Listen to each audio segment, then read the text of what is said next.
నిన్న ఎవరికో ఆయనకి ఏది ఆయన వైసీపీలో గెలిచాడు, ఎమ్మెల్యేగా గెలిచిన ఆయన రిజైన్ చేశాడా, లేదా తెలుగుదేశం పార్టీలో చేరాడా? ఆ రెండు లేవు.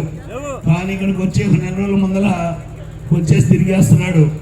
ఇక్కడ ఉన్నటువంటి ఎవరైతే అగ్రవర్ణానికి చెందిన కొంతమంది, అది ఎవరో మీకు తెలుసు, ఆ వ్యక్తులు అతను ఎక్కడ పెనమలూరులో ఉంటే ఇక్కడి నుంచి పూల బుక్కేలు తీసుకొని ఏది వైసీపీ ఎమ్మెల్యేకి ఇప్పుడు సిగ్గు లేకుండా ఏం మాట్లాడుతున్నారు, ముద్రపోయిన వెంకటేశ్వరరావు వైసీపీ వాళ్ళ సంఘం అవుతున్నాడు అన్నాడు.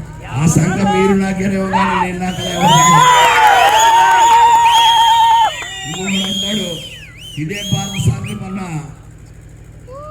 చాట్రాయ్ మండలంలో చాట్రాయ్లో మీటింగ్ పెడితే ఆ మీటింగ్లో చేస్తా ఉన్నాడు. ఇక్కడ ఉన్నటువంటి వైసీపీ నాయకులంట నన్ను ఇండిపెండెంట్గా నిలబెడమని వాళ్ళు డబ్బులు ఇచ్చారంట. ఏమయ్యా, నేను ఎవరికన్నా డబ్బులు అమ్ముడుపోయేవాడినా? అమ్ముడుపోయే వర్గంలో నేను పుట్టానా? అదే చెప్తా ఉన్నా. ఒళ్ళు జాగ్రత్తగా పెట్టుకొని మాట్లాడండి.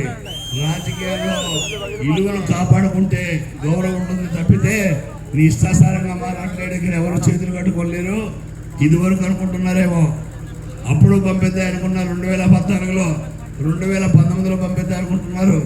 మీ జీవితాల్లో ఎప్పుడైనా సరే నన్ను పంపించాలనుకుంటే మిమ్మల్ని పంపించే రోజుల దగ్గరికి వచ్చినాయి.